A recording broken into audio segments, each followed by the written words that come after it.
participants, our today's guest. On the behalf of entire SAGE Group and SIRT Pharmacy, I, Surbhi Jain, Assistant Professor and the coordinator of the program, welcomes you all for the day 3 of AICTE sponsored short-term training program entitled Interplay between Human Health, Well-being, Environment and Community Pharmacy. So before moving forward, I would like to brief about Dr. M.S. Sudheesh sir, our today's guest, to the audience. Dr. M.S. Sudheesh currently worked as an associate professor in the Department of Pharmaceutics, Amrita School of Pharmacy. In June 2019, he has joined. He has more than 12 years of research experience.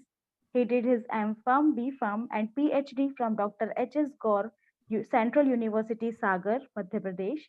He has 1 year postdoctoral experience from Department of Pharmacokinetics, Kyoto Pharmaceutical University, Japan, where he worked on dissolving microneedle-based skin vaccination.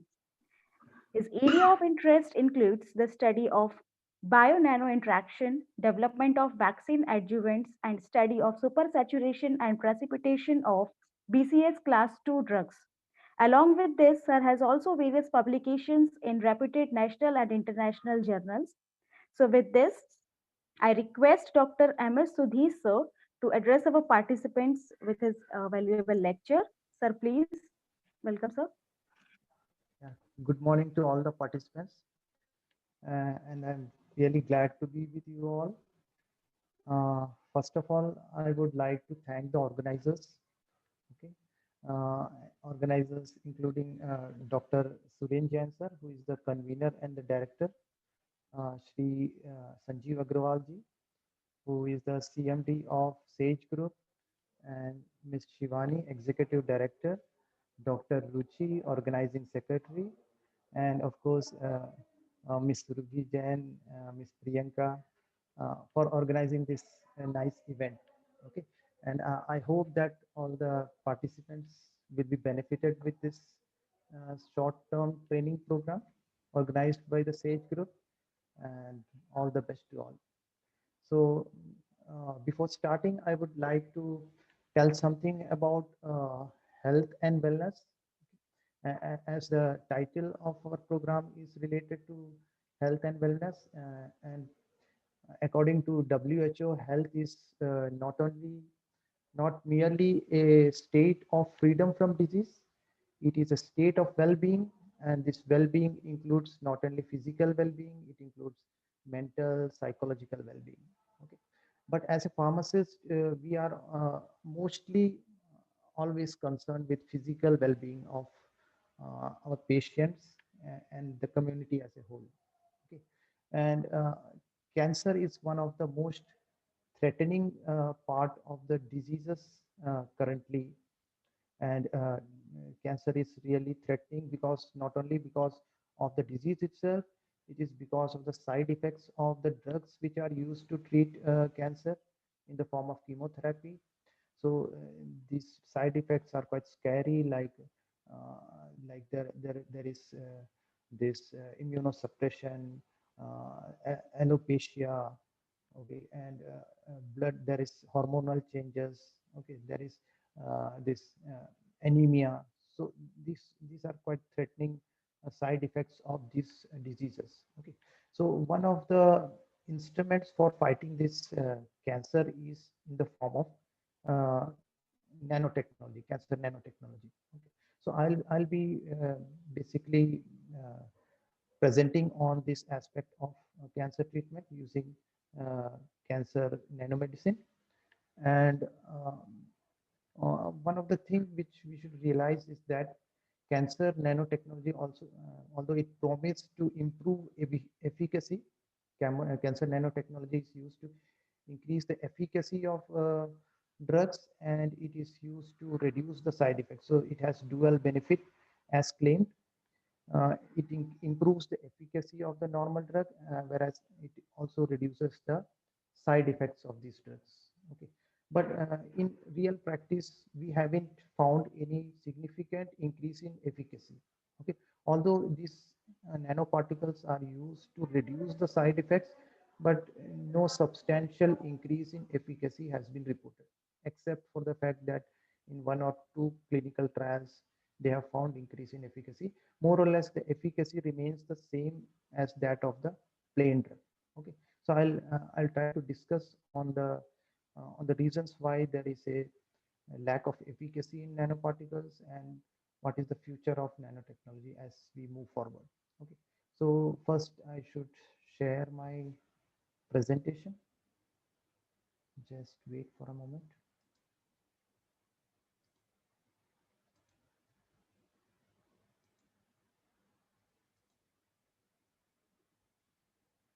Okay, can you see this? Yes, sir. Yes, sir. All right. So the title of my talk is Challenges in Cancer Nanomedicine. Okay, so I'll be focusing on first the theoretical part, why cancer nanomedicine works. Okay, and in the second part, I'll try to explain why nanomedicine is not working and what is the future of this nanomedicine. Okay, so coming to the first slide. Okay, so this is a basic overview of drug delivery.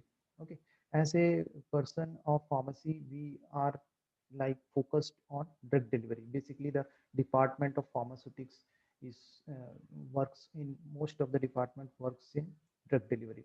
Okay, so this drug delivery like endeavors to have a optimized drug therapy. And what do you mean by optimized drug therapy? Optimized drug therapy is the ideal way of drug delivery. Okay, and Sorry to interrupt you, sir. yeah, Sir, please raise your voice, sir. all right. Sound is Your quite voice low. is not coming properly, sir. All right. Okay. So I'll start with Yes, sir. Now it is okay. is it? Yeah. Okay. So we'll start with an overview of drug delivery. Okay. So optimized drug delivery, I mean that it is the real ideal form of drug delivery. If you want to have optimized drug delivery, you require the drug to reach at the site of the action at the right dose at the right time and for the correct duration of time. So the entire drug which you give to a patient should actually reach the target. Okay, that's what is meant by optimized drug delivery. But in actual practice, what happens in most classical medication, for example, if you are taking an aspirin tablet, okay, so when you take an aspirin tablet, it goes into your stomach. Is it okay, the audio? Little more, sir. Little more, yeah. Volume. All right. So the tablet goes into your stomach, it dissolves in the stomach. Yes, sir. Okay, and it goes into your intestine. From the intestine, most of the drugs are absorbed from intestine. Okay, now when the drug reaches your blood circulation, it distributes throughout. Yeah, it distributes throughout your body. Okay, so some part of the drug reaches the target site. For example, in case of aspirin, you may have a inflamed elbow, so only microgram quantities of the drug reaches the actual target. Rest of the drug is distributed throughout your body. Okay. So out of say 250 mg of the dose, only microgram quantity is reaching the actual target. The rest of the drug is distributed throughout the body, which is the reason for off-target effects or the side effects of these drugs. Okay. So drug delivery, optimized drug delivery endeavors to increase the efficacy of the drug reaching the target space.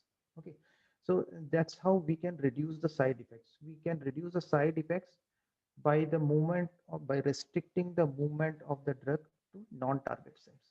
Okay, so that's what is meant by optimized drug delivery. And uh, a person in drug delivery tries to do to increase or maximize the drug at the therapeutic region and to reduce the movement of drug to the non-target site.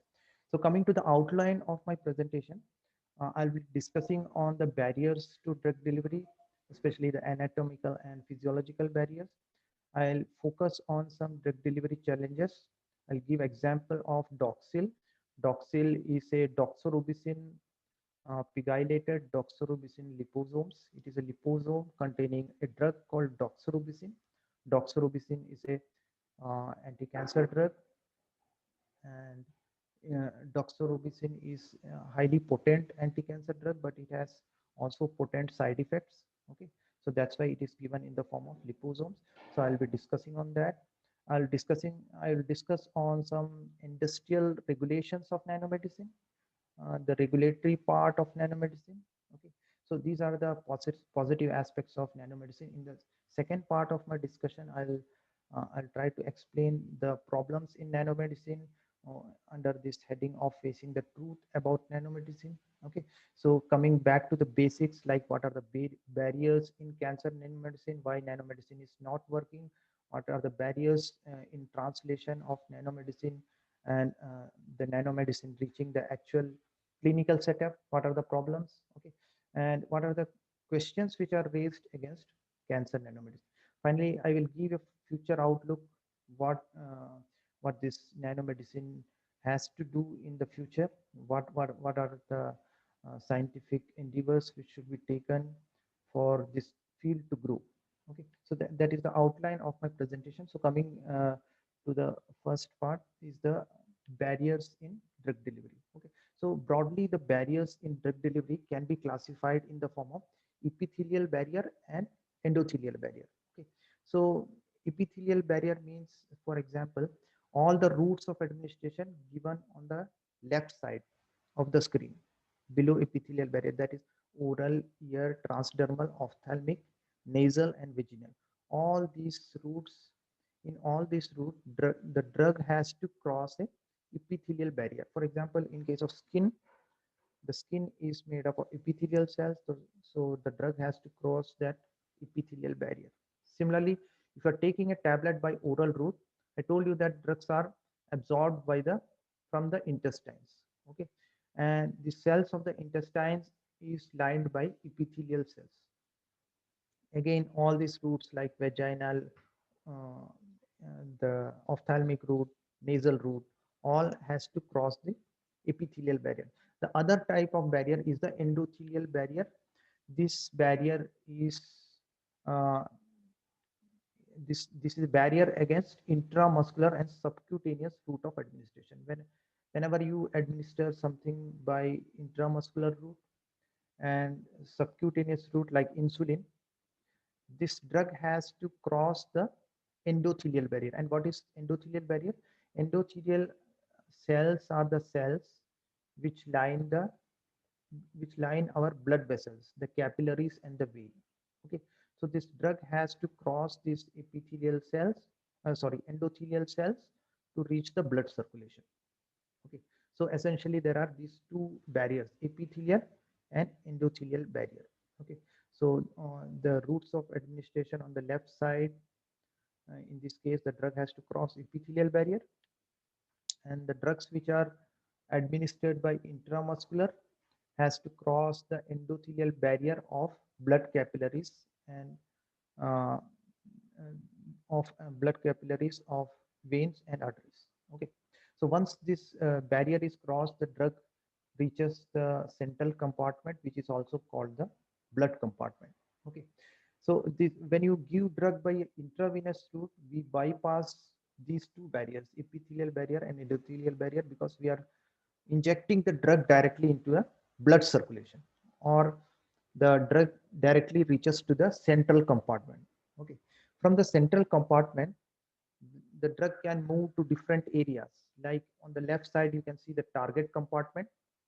The example of a target compartment is the tumor tissue.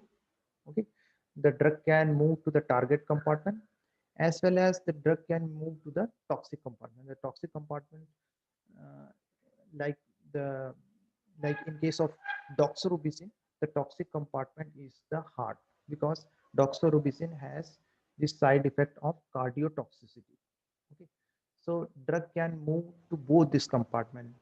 In toxic compartment, you have the side effects. In the target compartment, you have the beneficial effect. So what, as a drug delivery scientist, you want to maximize the drug at the target compartment and reduce the quantity of the drug at the toxic compartment. Okay, so how do you do that? That is the main challenging part for a drug delivery scientist. The most challenging part is to maximize the drug at the target compartment and reduce the drug at the toxic compartment. Okay, so the easiest way of drug targeting is physical targeting. Okay, and what is physical targeting? Physical targeting means the drug is directly placed at the target site. Okay, so I'll give you an example. Like if you are having a skin burn, if you are having a skin burn, you apply UV protection cream on the skin. Okay, you don't take a pill for skin burn. Why? Because you can apply the drug directly to the target, and target for skin burn is the skin, which is exposed outside. But this is not possible for all the disease. For example, if there is a pancreatic cancer, you can't put the drug directly into the pancreas. Okay. Yes.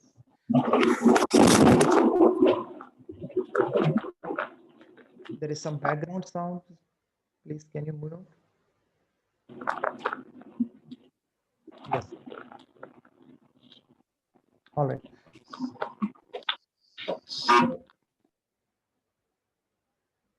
All right. So the best method of targeting is physical targeting, means putting the drug directly at the target site. But this is not possible in most cases because the target organ is generally inaccessible. Like I gave you example of pancreatic cancer in which you can't access that organ, okay, without surgery. Okay, that is not a feasible idea to surgically put the drug at the target organ. Okay. Now this drug can reach the target space, target compartment, and the drug can also reach the toxic compartment. Finally, the drug is excreted from the body through the renal system or the RES. Okay, so this is basically how the drug works. Okay, now coming to the next slide. This is a scale to differentiate the size difference between different delivery system and physiological system. For example, you can see the red blood cells. The size of red blood cells is in the range of 7 microns. Okay, whereas liposomes or the doxil, which we are talking about, is in the size of 100 nanometer. Okay, so 7 micron means 7,000 nanometer. That means red blood cells are almost 70 times, 70 times bigger than liposomes. So red blood cells are huge as compared to liposomes. Okay. Now coming downwards, the proteins, for example, antibodies are in the size range of 10 nanometer. That means it is 10 times uh, the size of antibodies is 10 times lower than that of liposomes. Now coming back to the drug molecule, for example, aspirin molecule, the size of a drug molecule is less than 1 nanometer. Okay, so now you should remember this size scale. The largest in this scale is the RBC, red blood cells, which is 7,000 nanometer, followed by liposomes, 100 nanometer, followed by antibodies, 10 nanometer, and the drug 1 nanometer. So the drug molecule is 100 times smaller than the liposomes, and liposomes is 70 times smaller than the red blood cells. Okay, so this will be required. You remember this size difference as we move forward. Okay, so coming to the blood distribution in the body. See, most of the nanomedicine, nanoparticles which are used in cancer are injected intravenously. Okay, so we should know what is the fate of a nanoparticle when it is injected intravenously. Okay, so this in this diagram you can see the blue lines, which is the venous blood, blue color, and the red lines which shows the arterial blood. Okay, so the drug is injected in when the drug or the liposome or the nanoparticle is injected in the veins, it will move first to the heart because deoxygenated blood moves first to the heart and then to the lungs. Okay, the deoxygenated blood has to be oxygenated in the lungs. Okay, so it comes back to the heart and then it is pumped by the heart throughout the body. Okay, through this aorta, which is the blood vessel, which pumps the blood from the heart throughout the body. Okay, now you see the drug is spreading, or the liposomes in the blood is spreading throughout the body, and our objective is to maximize the accumulation of liposomes at the target site, which in this case is the cancer tissue. So the question is, how do we do that? Okay, so for that, one should realize the difference between a normal tissue and a cancer tissue. Okay, so what in case of normal tissue? So when the drug is flowing through the arteries, it first moves through the arteries and then into capillaries. Okay, so these capillaries are penetrated throughout your tissue space. Your tissue is penetrated by these capillaries, and the size of capillaries range from say 7 microns to say 15 microns. This is the diameter of the capillary which runs through your tissue space. Okay, so through these capillaries, the blood will carry your liposomes as well as the drug, free drug, any drug or liposome is carried by blood through these capillaries into the tissue space. Okay, so what happens at the tissue? The drug in the blood can easily leak from the capillaries into the tissue space. Now, at the level of tissue, what happens is the drug comes out of the blood vessel into the tissue. So, from vascular space into the extravascular space. But liposomes cannot cross the capillary into the tissue space. Why? Because the permeability of the capillary does not allow the passage of liposomes from the vascular space into the extravascular space. Okay, but drugs which are very small, lesser than 1 nanometer, can easily go into the tissue space. Okay, so this happens when your tissue is perfectly normal. Okay, so what is the difference in case of cancer tissue? Okay. So this is a diagram of a cancer tissue. On the left side, you can see a fluorescent stained cancer tissue. So this red colored line which is shown is the endothelial cell, the capillaries, the capillary linings. Okay, so you can see this arrow showing growth of cancer cells inside the capillaries. Okay, so what happens in a cancer tissue is that there is overgrowth of cells. Okay, so due to overgrowth of cells, the movement of blood is hindered. So blood can stay there for a while. Okay, the second thing is that due to overgrowth of cancer cells, these endothelial cells are broken down. Okay, which increases the permeability of these blood vessels or capillaries.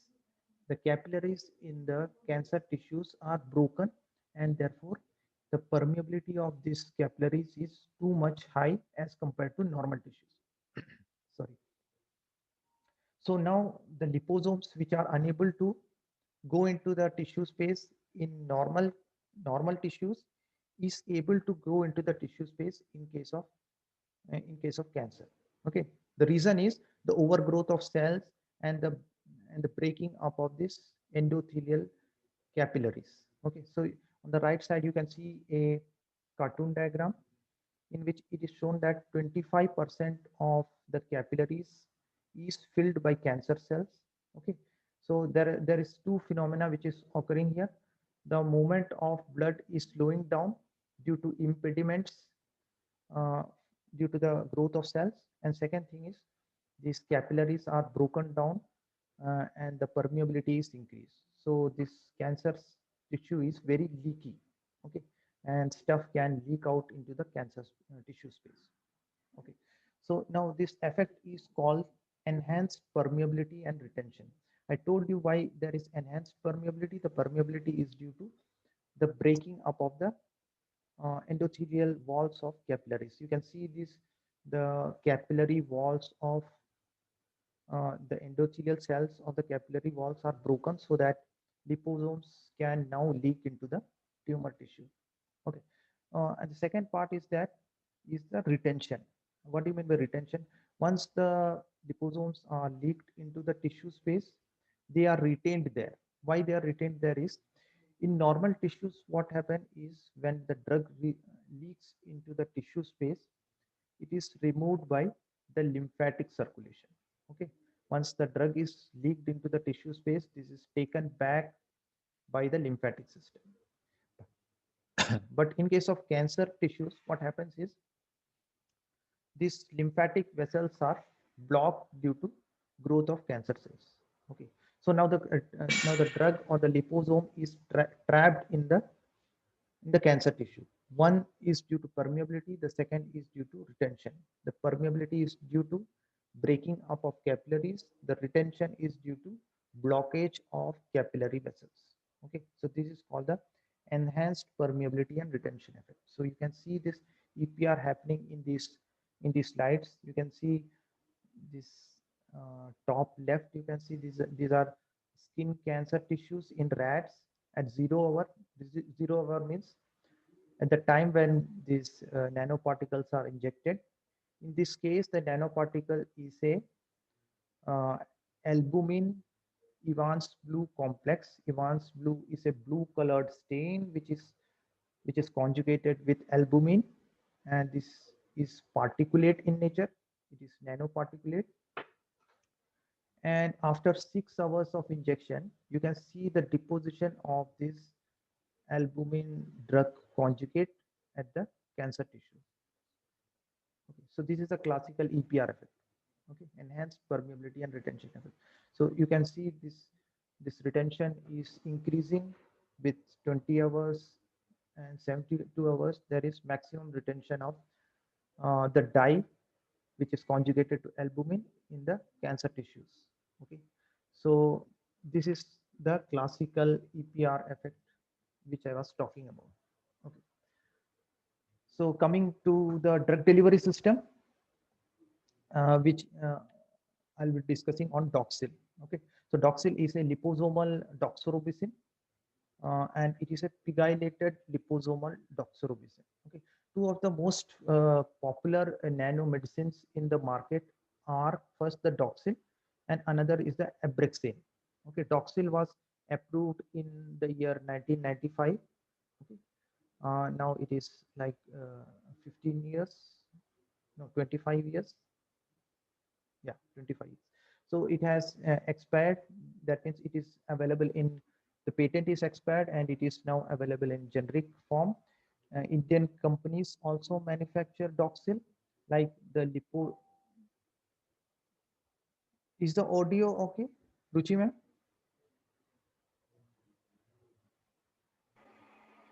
Yes, audible. Yeah, I think okay, all right.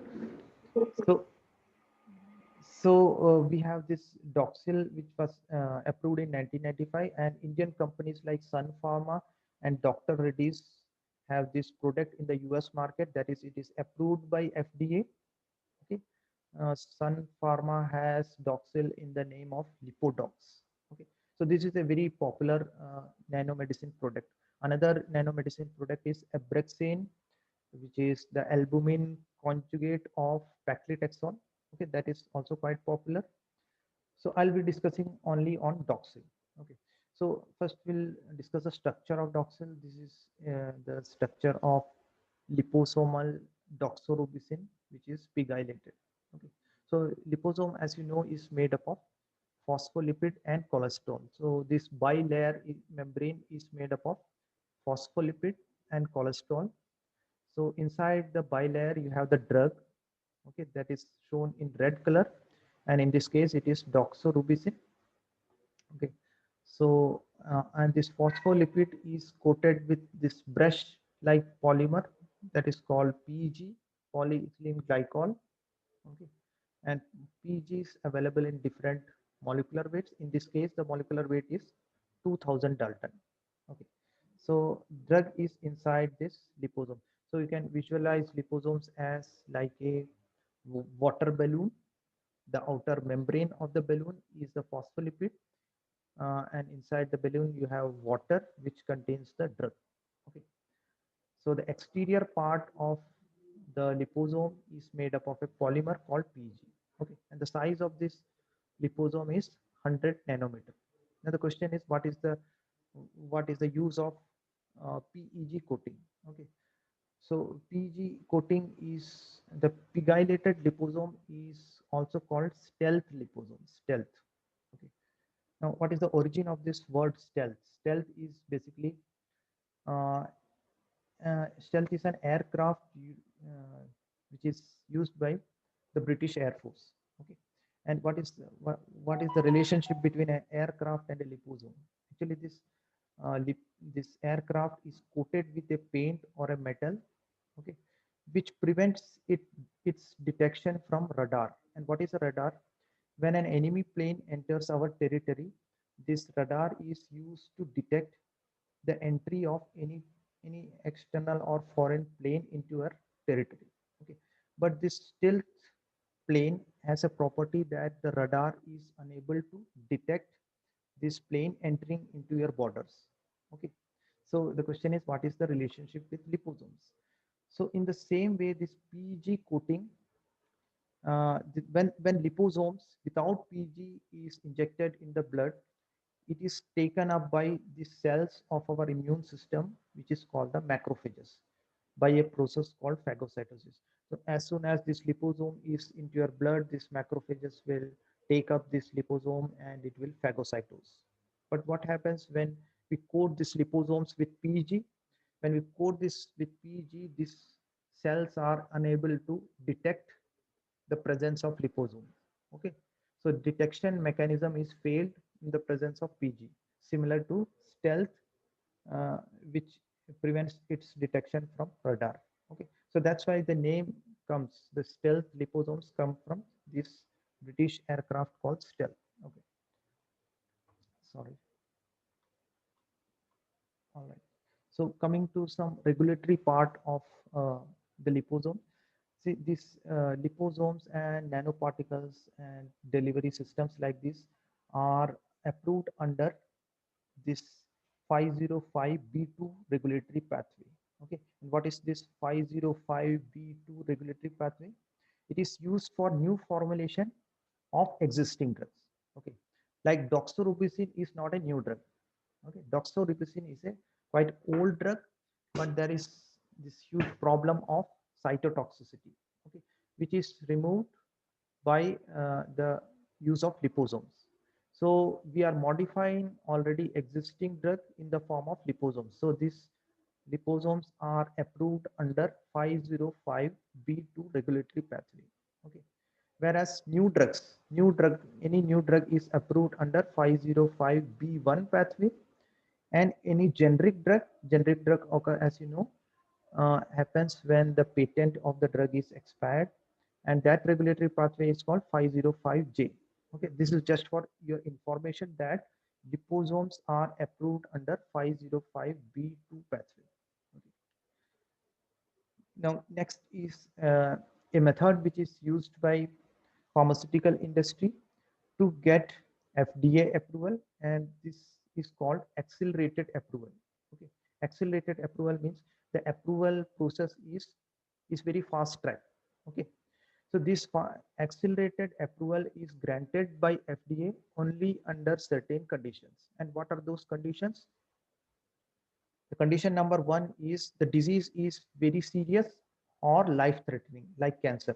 Okay, so cancer is a very life threatening disease for which accelerated approval can be granted by FDA. Okay, and this Doxil and all those cancer nanomedicine uses this approval pathway. Okay, accelerated pathway. The second condition is when the drug appears to provide a clinical benefit not found in other drugs.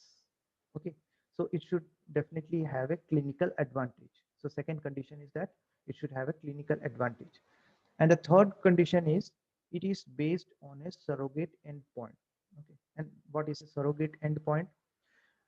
Normally in oncological clinical trials, the end point of clinical trials is what? Survival.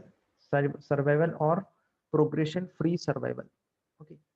So if the patient goes on to live for say more than 1 year or 2 year or even 5 year, then the clinical trial may extend up to say 5 years. Okay, so this is a very long period for a clinical trials. Okay, so in order to shortcut this survival, instead of survival as an endpoint, uh, a alternate endpoint is used, which is called the surrogate endpoint. And what is that surrogate endpoint? For example of a surrogate endpoint is tumor regression. Okay, tumor regression means if the drug is able to shrink the size of tumor, okay, which can be observed by a scanning technique like mammography or a MRI scan or a PET scan. Okay, so by that by that method, we use a surrogate endpoint instead of the real endpoint, which is called the survival or progression free survival. So instead of progression free survival, we use a alternate endpoint, which is called the surrogate endpoint. Example of this surrogate endpoint is tumor regression, which can be observed with this scanning techniques. Okay, so these are the three conditions under which accelerated approval are granted. Okay, and after accelerated approval is granted to these liposomes, they have to submit the full approval after finishing this entire clinical trial, which is based upon survival. Okay, so this FDA will grant approval, and the product can be launched in the market. But after launching the product in the market, they have to get full approval. For full approval, you have to show the progression free survival, okay, which is the actual endpoint. Okay, hope this is clear. uh, Now this was the first part of my talk, which dealt with the theoretical basis of cancer nanomedicine and the EPR effect. The reason why which nanomedicine has gained prominence is due to the EPR effect, and there are several products in the market. In the second part of my discussion, I will tell you why nanomedicine isn't working. Okay, so this is an article published in 2013 in the journal ACS Nano. It is written by Dr. Kinam Park, who happens to be the editor-in-chief of Journal of Controlled Release, which is again one of the prestigious journal in pharmacy. Okay, so what he has to say is the EPR effect has resulted in several publications, but it has not resulted in significant clinical benefits. Okay, so you can read the last line. The reality is that these assumptions, by these assumptions means the EPR effect causing accumulation of nanoparticles in the cancer tissue and causing damage to the enhanced damage to the cancer tissue. So the reality is that these assumptions have produced numerous research articles, but have made no significant advances in translation into patient treatment. Okay, that means essentially saying that there is no clinical benefit to cancer nanomedicine. Okay, so this convenient misconception have to face the inconvenient truth. So he goes on to say some inconvenient truth. For example, he has given some example. These are four formulation: Taxol, Taxotrine, Abraxane, and Genoxol. Out of these, Taxol and Taxotrine are normal drugs injections, and Abraxane and Genoxol are particulate formulations. Okay, and he says that the later two nanoparticulate formulations have similar performance to the first two. That means he says that essentially there is no difference between a nanoparticulate formulation and a drug suspension or solution, okay, anti-cancer solution. A different article which is published in Journal of Control Release says that EPR effect fails in clinic, then what is the future of nanomedicine? So these are some gloomy pictures of nanomedicine.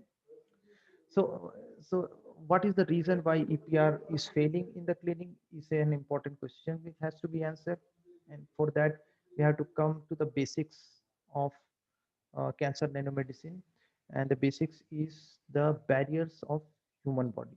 Okay, this this nanomedicine has to go through different barriers, cross through different barriers in order to reach the actual target. Okay, and what are those barriers? So the first barrier is the vascular barrier. Okay, vascular barrier. What do you mean by the vascular barrier? Vascular is the blood system, the capillaries and the veins in which the blood along with the liposomes which is flowing through it. Okay. So these nanoparticles are first absorbed by these opsonins. Opsonins are antibodies which are present in blood, and they are taken by macrophages.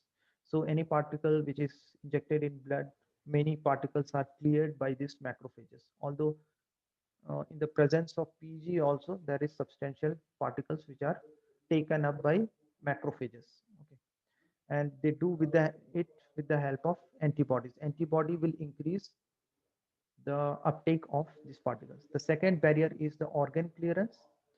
Organ clearance means there are certain organs in the body which clear these nanoparticles if the nanoparticle size is less than 5.5 nanometer, which is not in the case of liposome. Liposome is 100 nanometers.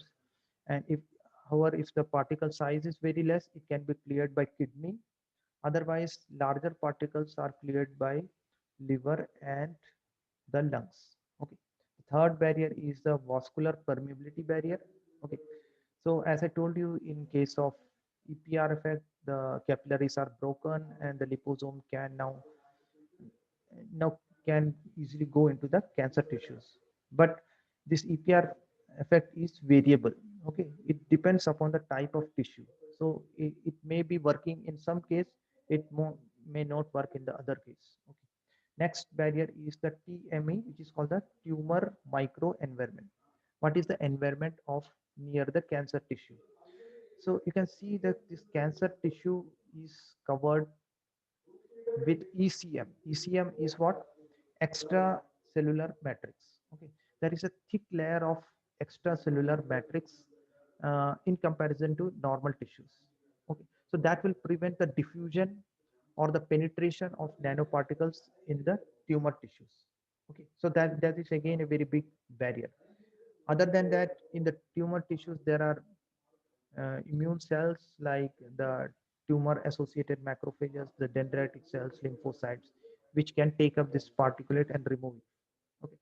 So the next barrier is the cellular barrier. Okay. So once the drug has reached the cell, it has to cross the plasma membrane of the cell, then it has to cross the nuclear membrane of the cell, and finally it will reach the target, which is the DNA. Because the mode of action of doxorubicin, it interact with the DNA, okay, to show its cytotoxic effect. So all these are barriers. Okay, so these barriers prevent the movement of liposomes, the movement of drug to the target tissue or the target cell. Okay, so these are the major barriers. See, our human body is quite complex, and we have different layers of barrier in our body, which has been generated through thousands of years of evolution, and it is very extremely difficult to cross this barrier in order to reach the actual target. Okay, now the questions which has been raised against nanotechnology is whether EPR effect is working or whether the stealth effect is working. Okay, so there are several evidences that EPR effect and stealth effect is not working as we desired. Okay, or as it is perceived. Okay, so like there is large inter and intra individual heterogeneity. Like EPR EPR effect is only functional in highly perfused cancer. Like in case of uh, liver cancer, the perfusion is very high. In case of skin cancer, melanoma, the perfusion is very high. But in case of cancer like pancreatic cancer, the perfusion is very low. When the perfusion means blood flow inside the tissue is very low, and if the flow is low, then there is very negligible chance of a functional EPR. Okay. Other than that, at different stages of the cancer growth, there can be difference in the EPR effect. Okay. At some stages of the growth, the EPR effect may be prominent, but in another stage, the EPR effect may not be prominent. Like metastatic cancer, it may not be so much prominent. Okay. So there is a variable EPR effect is one of the reason for failure of this medicine, cancer nanomedicine. Another is that, a high percentage of systemically administered nanoparticles are retained in acellular regions in the tumor microenvironment. I told you that there is a huge there is a huge yeah, difference in the extracellular matrix of the tumor tissue. In case of cancer, there is a thick extracellular matrix, and these particles are enabled, although it reaches the cancer tissue, but it is unable to penetrate the tissue right into the cell. Okay, so almost 99% is present, is not able to reach the actual target. Now, what about the stealth effect? Long circulating PG liposomes neither extravasate substantially to the tumor tissue, nor they are cleared by MPS. So this normally what was thought in EPR effect is that if you are using the PEG coating or stealth liposome, it will circulate in the blood for longer duration, which will result in accumulation in the cancer tissue. Okay, but this is not the case. It was seen that most of the pegylated liposomes are deposited in the skin rather than in the cancer tissue, which results in dermal toxicity rather than having an EPR effect. So this is one of the problems. Another is long circulation is, as I told you, long circulation is associated with skin deposition of PEG liposomes. Okay, so PEG liposomes are essentially deposited in the skin, resulting in skin toxicity. But this was not observed with. Yes.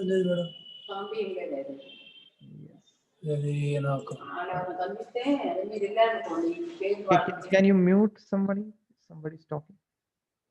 Okay, so there is this non-pegylated liposome which don't show this dermal toxicity. That means PEG is related to dermal toxicity and accumulation of liposomes. Okay. Oh my God.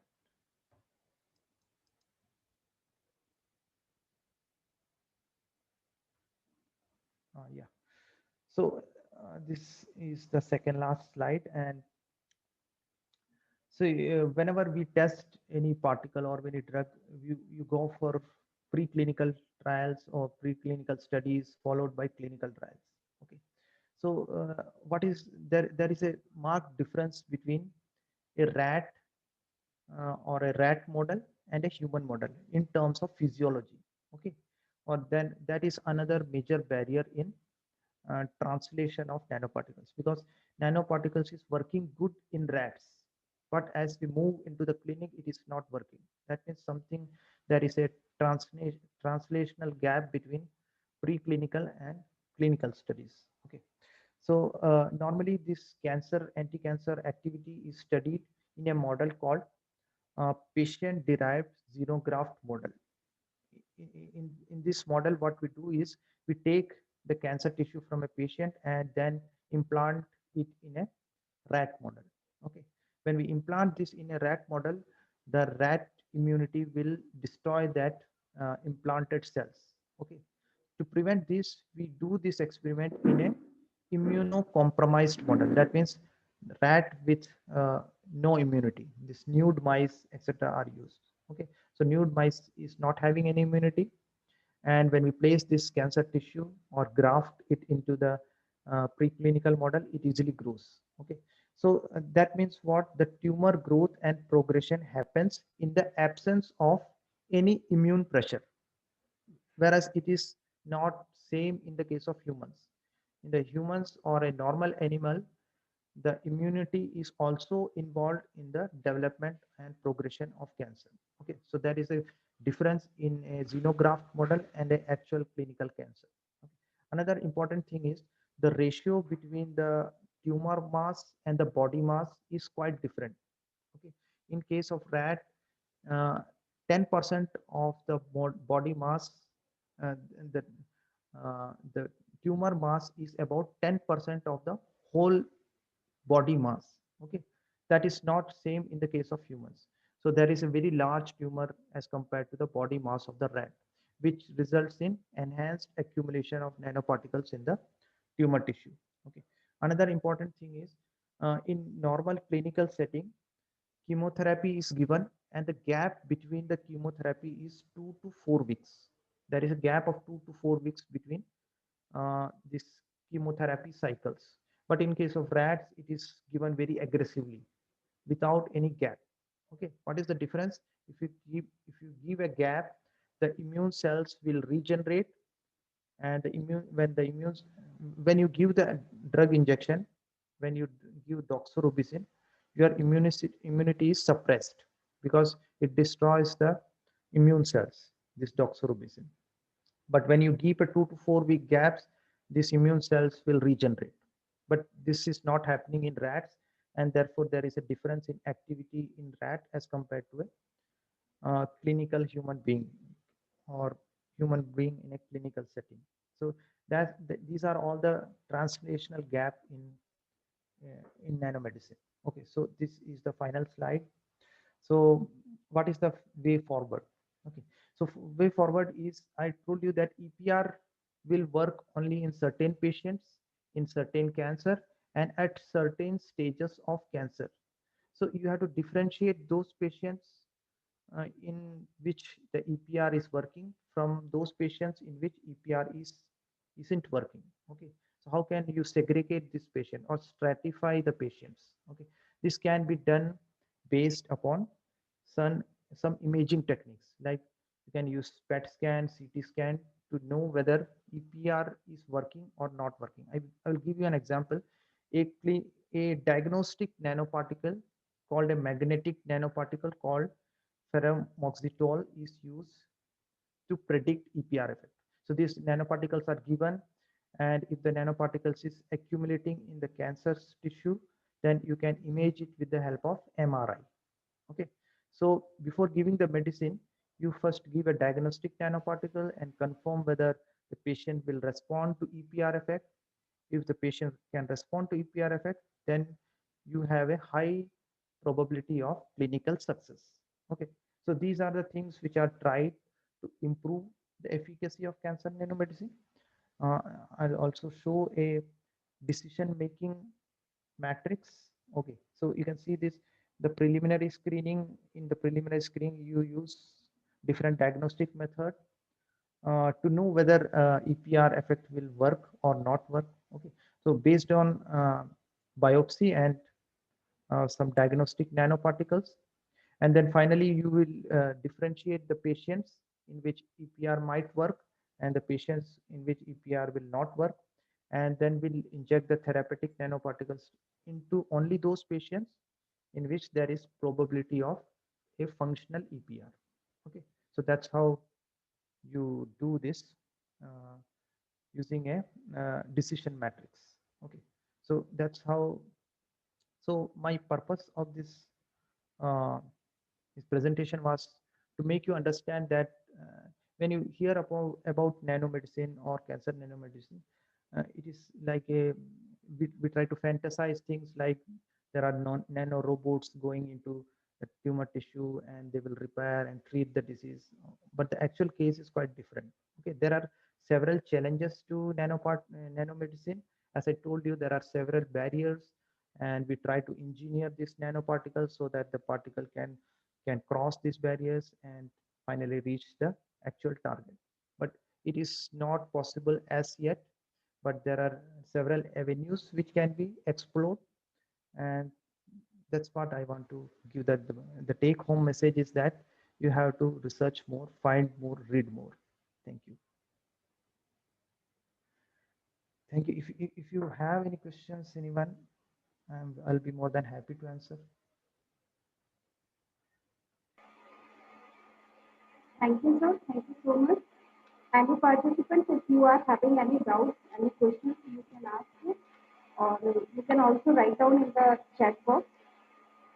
If you have any questions, please unmute yourself and ask the question.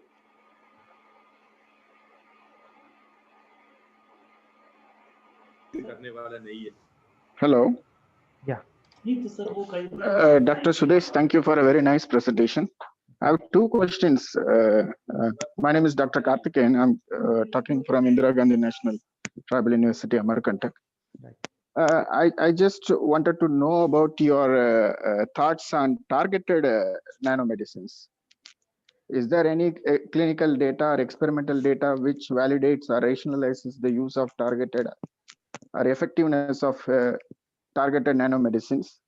And another thing is actually you have given some data regarding the preclinical models, raising doubts about. Is there any kind of a clinical model which resembles the humans for cancer? Yes.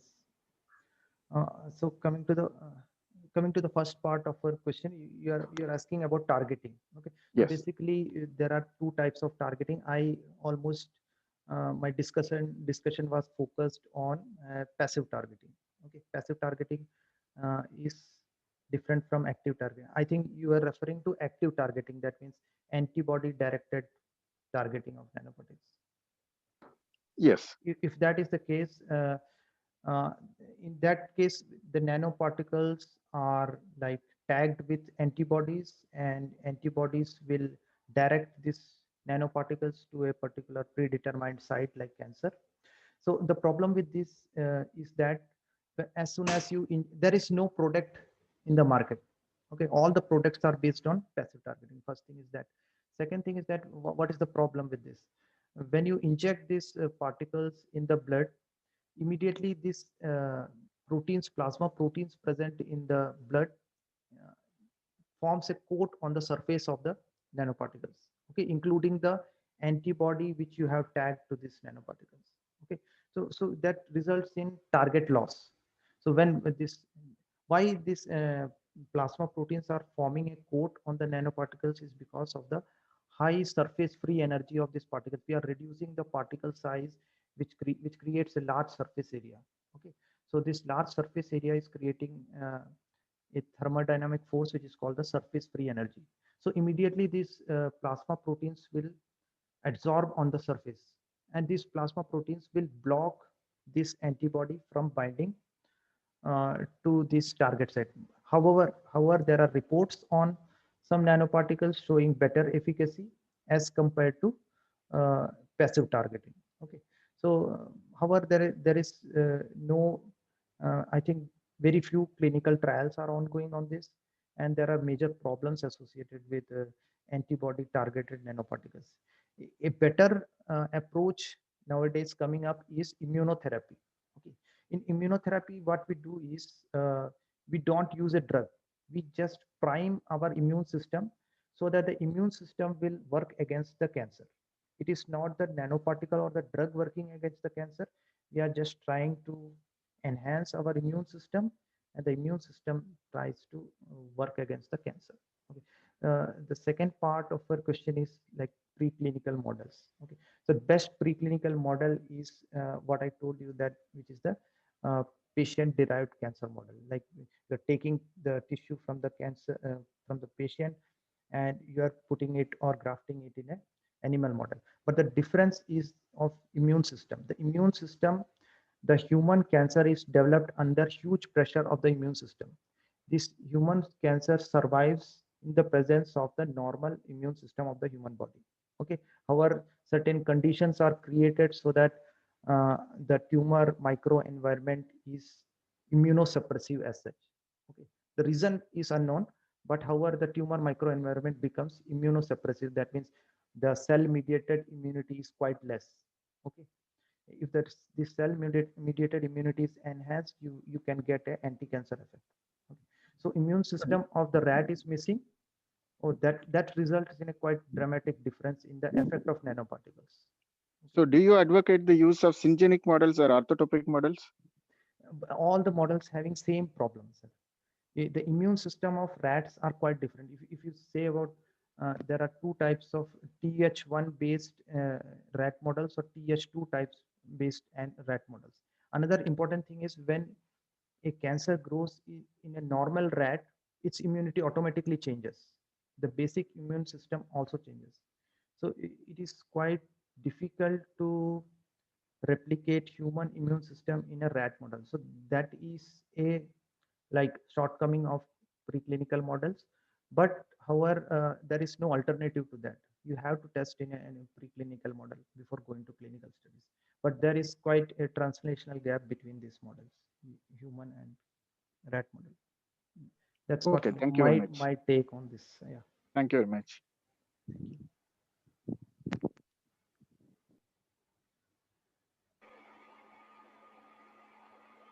Any other participant want to ask any questions? Your questions are welcome. If any other participants want to ask questions,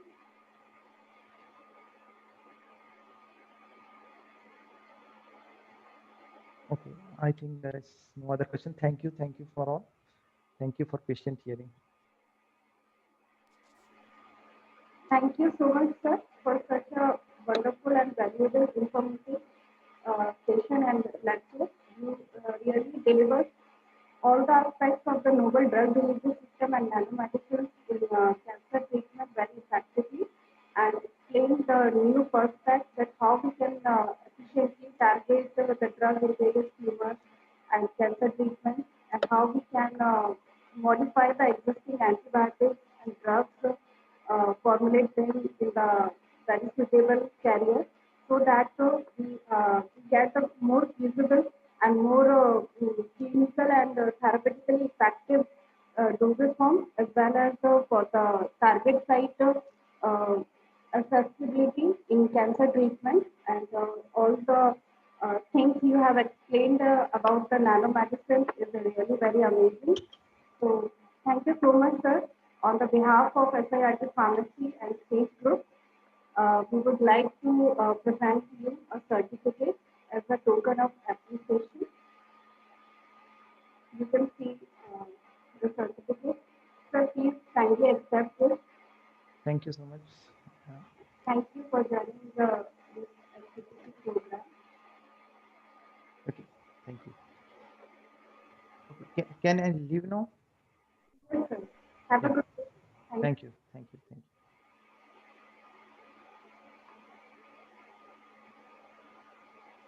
And there is an announcement for the participants. We are having our second lecture at 2:30 p.m. from Dr. Amita Verma Madam. She is from Allahabad University. And so all the participants are requested to please join the session at around 2:20 p.m. sharply. Thank you. Thank you. Thank you, ma'am. The advantages, raw material are damaged and shows that room temperature effective at low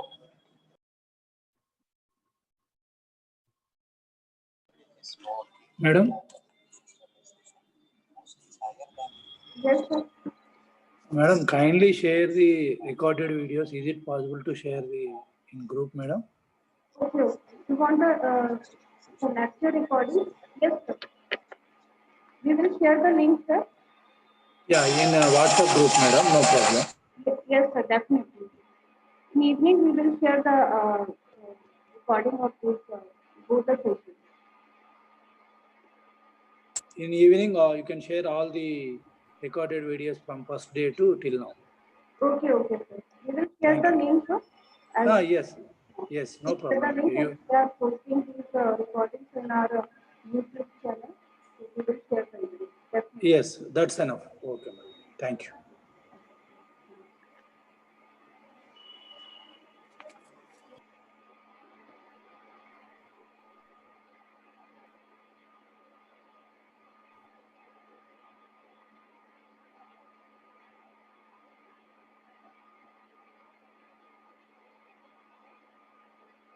देखिए ma'am ये आप login नहीं हुए ma'am unmute हुए unmute होते login कौन है मतलब अभी मतलब कौन रहेगा लॉगिन